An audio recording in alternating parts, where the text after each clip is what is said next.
السلام عليكم، كي دايرين؟ لاباس عليكم؟ نتمنى تكونوا بخير وعلى خير. مرحبا بكم معايا في حلقه جديده من حلقاتنا اللي كنتناولوا فيها مواضيع الساعه. موضوع الحلقه ديال اليوم قضيه اثارت الراي العام المغربي، قضيه دارت ضجه داخل المجتمع وداخل الاسر المغربيه، قضيه جديده، قضية غريبة وما زال التحقيق مستمر فيها. تعرفوا أكثر على موضوع الحلقة ديال اليوم، غادي نعاود لكم هذه القضية على شكل قصة. بقاو معايا حتى نهاية الفيديو وتشوفوا الأحداث المشوقة لهذه القضية الغريبة اللي كل شيء كيهضر عليها، أي بيت مغربي كيهضر عليها. القضية ديال اليوم كاينة في مدينة مارتيل، وبالضبط في واحد الحي سميتو واد المالح. البطلة ديال القصة ديال اليوم هي راديا مرا مزوجة وراجلها سميتو عزوز. ربي رزقهم بثلاثة ديال الأبناء، واحد الولد سميتو شريف وجوج بنيات، وحده سميتها بوتينة والثانيه سميتها سهام. زوز اللي هو راجل راديا كان راجل مزيان، معروف في الحي ديالو، معروف بالكرم ومعروف بالظرافة ديالو.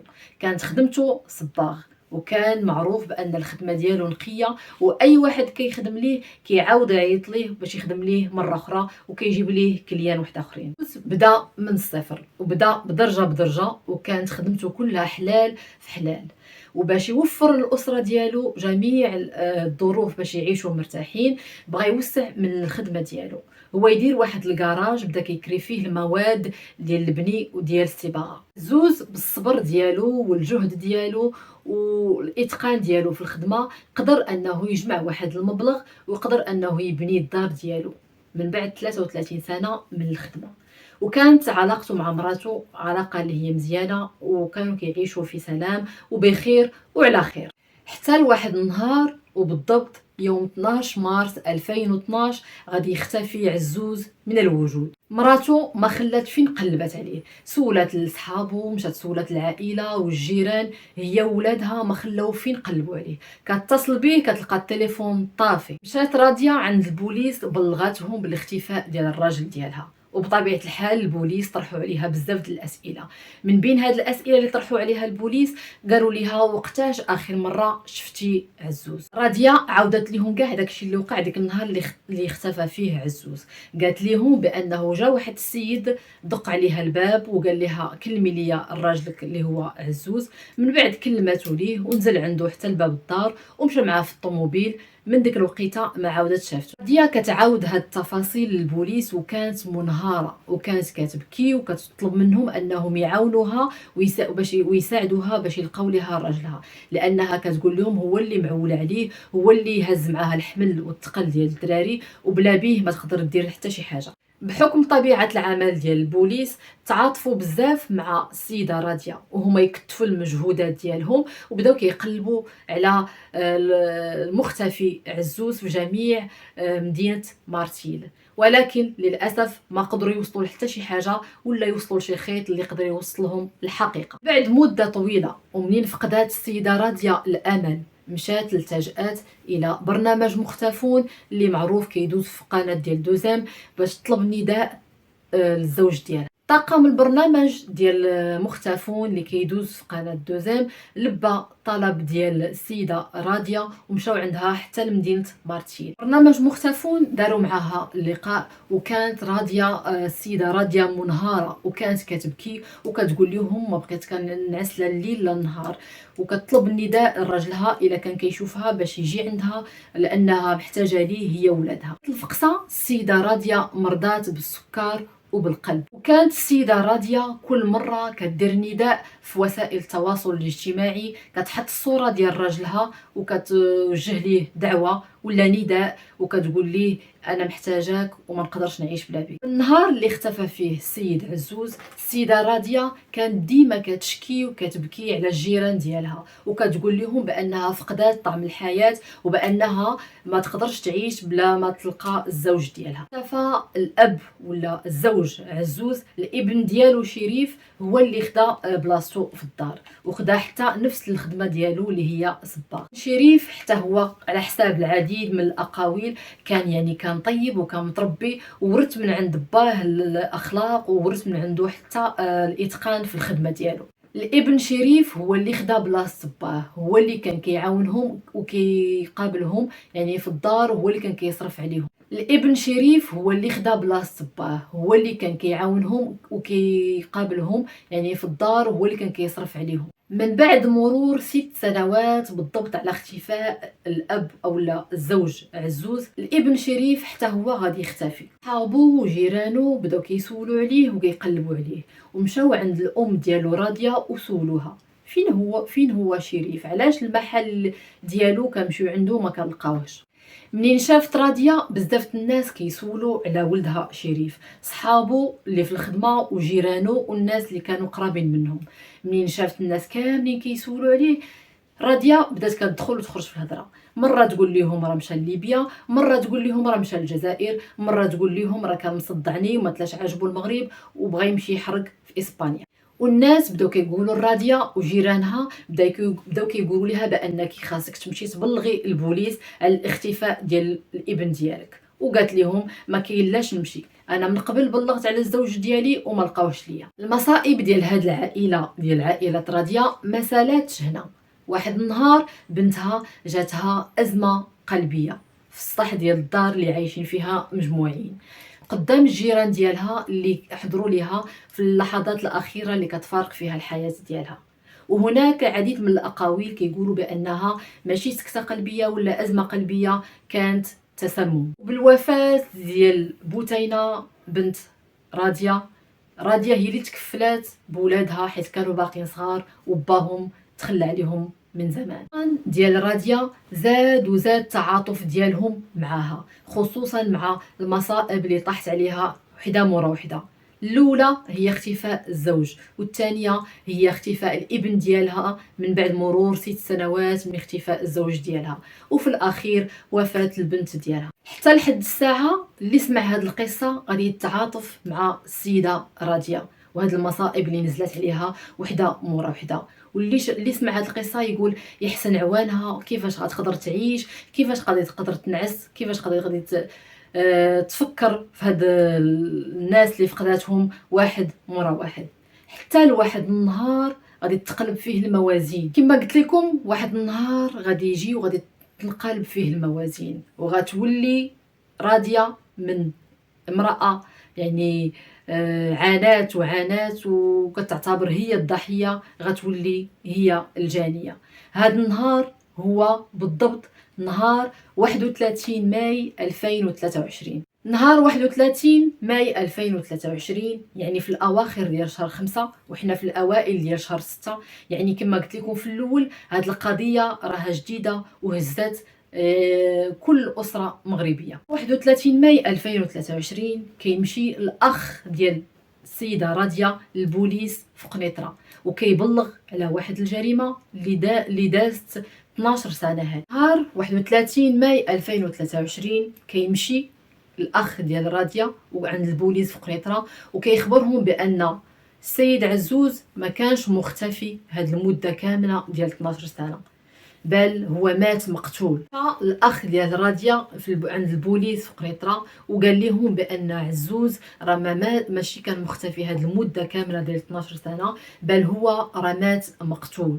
وشكون اللي قتلته الزوجه ديالو راضيه، وهو اللي عاونها في القتل ديالو. في بدايه الامر البوليس استغرب وقال كيفاش من بعد هاد السنوات كامله عاد جا هاد السيد يبلغ على جريمه قتل، وقالوا بانه راه انسان ماشي طبيعي. ولكن بالخبره ديال البوليس ومن بعد التحقيق المستمر عرفوا بانه انسان طبيعي، وعرفوا بان كلامه صحيح، وغادي يقوموا بالتحريات ديالهم باش يتاكدوا من الصحه ديالو. وهنا بدات الاقاويل والاشاعات والتساؤلات علاش الاخ ديال راضيه هاد الوقيته بالضبط عاد مشى يبلغ على جريمه القتل. كاين اللي كيقول بانه راهم دابز هو اختو على ود الورث، وكاين اللي كيقول بان انبو ضميرو وما تلاش قادر يعيش وهاز معاه هذا الحمل الثقيل. مباشره البوليس اللي في قنيطره بلغوا البوليس اللي كاين في تطوان باش يقوموا بالتحريات ديالهم. من بعد ما اعترف الاخ ديال راضيه المديريه الامن اللي في قنيطره قال لهم بانه راه هو واختو اللي قتلوا السيد عزوز ودفنوه في الكراج ديال الدار. مباشره البوليس ديال قنيطره بلغوا البوليس ديال تطوان باش يمشيو يقلبوا ويديروا التحريات ديالهم ويقلبوا الكراج ويحفروا ويشوفوا واش يلقاو شي جثه ولا لا. البوليس حتى للدار ديال راديا لقاو بانها راها كاريه الدار السفليه لواحد السيده، وطلبوا من السيده الافراغ ديك النهار باش يقوموا بعمليه الحفير. البوليس بدا في الحفير في الكراج ديال الدار ديال راديا، ويلا حفروا متر ونص، وكانت الصدمه وكانت الصاعقه الكبرى. وديك الساعه ما بقى والو قدام راديا الا انها تعترف بانها هي اللي قتلات راجلها هي وخوها، ودفنوه في الكراج ديال الدار مده 12 سنه. من بعد الاعتراف ديال راديا للبوليس بانها هي اللي قتلات راجلها بمساعده الاخ ديالها، شكوا حتى في الاختفاء ديال ابن شريف، وما بقاوش عارفين واش ديك الجثه واش ديال الاب ولا ديال الابن، اللي غيخليهم يديروا عمليه تشريح ديال الادن باش يعرفوا شكون الجثه ديال من، واش ديال الابن ولا ديال الاب. الاعتراف ديال السيده راديا للبوليس بانها هي اللي قتلات الزوج ديالها بمساعده الاخ ديالها كان بمثابه فاجعه لسكان حي واد المالح. كيفاش هما اللي كانوا كيعتبروا بان راديا هي ضحيه تصدق هي الجانيه، خصوصا واحد الجار اللي كان كيسكن دارو ملاصقه مع دارها، اللي قال للبوليس بانه راه كان كيعرفها منذ سنه 1997، كان كيشكر فيها وكانوا جيران يعني متقاربين بزاف، كان كتجمعهم طبله وحده، لدرجه ان هذا الجار ديالها حضر كاع السبوعات ديال ولادها واكد لهم بانها انسانه طيبه خلوقه، يعني اللي وصل عليها كيلقاها. اكد لينا هذا الجار أكد للبوليس بأنه معمره ما سمع شي صداع بينها وبين راجلها. الناس والجيران ديال حي واد الملح يعني يدخلهم الشك، بداو كيطرحوا تساؤلات، علاش منين اختفى الولد ديالها ما مشاش سولات فيه، وبداو كيطرحوا تساؤلات، واش الابن ديالها شريف من بعد ما اكتشف بان امه هي اللي قتلات باه عليها هرب واختفي، ولا حتى هو قتلاته كما قتلات راجلها. السؤال المهم، فين كانوا ولاد عزوز في الوقت اللي قتلاته راديا؟ وفين غبر الابن شريف وعلاش غبر؟ والناس اخرين بداو كيطرحوا احتمالات وبداو كيقولوا كما انها قدرات تقتل الزوج ديالها حتى هي غتكون عندها يد خفيه ولا سبب مباشر ولا غير مباشر في الموت ديال بنتها اللي توفات في السطح قدام الجيران ديالها. كل شيء كيتسنى يخرج بلاغ من النيابه العامه باش نعرفوا المعلومات والاخبار الصحيحه اللي غنقدروا نعرفوا فيها الاسباب اللي غادي تخلي راديا وخوها يقتلوا عزوز بديك الطريقه الوحشيه وغادي يدفنوه في الكراج ديال الدار. كاين اللي كيقول بانهم راه كانوا مدابزين على ورث ديال الدار، وكاين اللي كيقولوا بان عزوز كان بغى يتزوج على راديا، هادشي اللي خلاها انها تصفيها ليه. بقات راديا كتمثل دور الضحيه والمجني عليها، بقات كتمثل 12 سنه كتمثل على الناس بانها حزينه وبانها متألمه على فقدان الزوج ديالها. الصراحه القضيه ديال اليوم ولا القصه ديال اليوم قصه غريبه ما يقدرش يستوعبها العقل. كيفاش المراه تقدر تقتل راجلها اللي عاشت معاه 33 سنه؟ كيف ما بغات تكون هاد الاسباب؟ كيفاش تقدر تقتلو وتدفنو في الدار اللي هي عايشه فيها؟ كيفاش قدرات راديا انها تعيش دور الضحيه في حين هي المجرمه وهي الجانيه؟ كيفاش قدرت انها تموه الحقيقه؟ وكيفاش انها قدرت ان تخلي البوليس انهم يتيقوها ويصدقوها؟ وكيفاش قدرت انها من خلال برنامج مختفون انها تلعب دور المراه الضحيه اللي مشى عليها راجلها وخلات كل بيت مغربي انه يتعاطف معها؟ كيفاش قدرت تخفي معالم الجريمه طول هذه المده هذه؟ هادو مجرد بضع تساؤلات اللي كيطرحهم اي واحد غيسمع هذه القصه هذه، ولكن ما علينا الا نتيقوا العداله شنو غتقول في الاخر باش نعرفوا واش هاد الانسانه هذه واش طبيعيه ولا ماشي طبيعيه، وكيف ولا واش عندها يد في الاختفاء ديال الابن ديالها وفي الموت البنت ديالها، وشنو هما الاسباب اللي غيخليوها تقتل راجلها. وكما كنعرفوا الروح عزيزه عند الله، قدرنا من بعد مرور 12 سنه نعرفوا الحقيقه. السيد عزوز اللي كنا كنعتبروه بانه انسان مختفي، ما كنعرفوه واش ميت ولا حي، قدرات العداله وبحكم القدره الالهيه نكتشفوا بانه راه مات مقتول من طرف الزوجه ديالو اللي هي راضيه بمساعده الاخ ديالها. حنا في انتظار الحق والعداله تاخذ مجراها. هنا كنكونوا وصلنا لنهايه القصه ديال اليوم. كنتمنى نكون نقلت لكم الاخبار حسب ما جاءت به الصحف. كما قلت لكم بزاف ديال الصحف والمواقع الالكترونيه اللي نقلوا هذه القضيه هذه، منها جريده هيسبريس ومنها جريده هبه بريس واحداث انف. وهنا كنكون وصلنا لنهايه الفيديو ديال اليوم. كنتمنى نكون عاودت لكم القصه يعني بالاحداث ديالها من البدايه حتى النهايه، وان شاء الله مازال نعطيكم الاخبار الجديده اللي غادي تكون في هذه القضيه هذه.